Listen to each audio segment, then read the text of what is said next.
My name is Jimmy Franks. I'm pastor of Fellowship Baptist Church, which is in Morgan's Point Resort in Texas, in Central Texas area.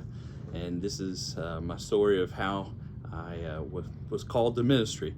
So when I was in high school, I grew up in a Christian home and was saved at a young age. And when I was in high school, my senior year, our church was having a revival.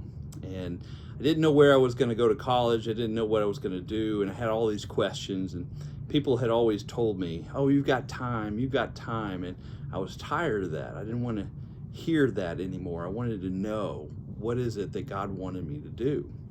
And at this revival, I was down at the front one night and I was seeking the Lord and just asking him, God, what do you want me to do? God, what do you want me to do? And very clearly he called me. He said, just trust me. Just trust me. And I knew in that moment that God was calling me to ministry.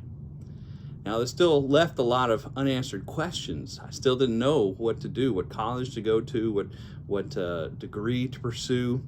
I knew that I probably should go to seminary at some point, but I knew that God was in control and that he had called me and he had a purpose for me.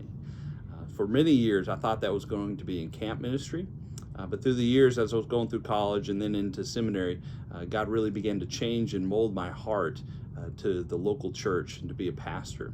Which is funny, the very first thing I said is when I surrendered, I said, God, I'll do anything you want me to do, but I don't want to be a pastor. And everybody told me, don't say that, that's what you'll end up doing.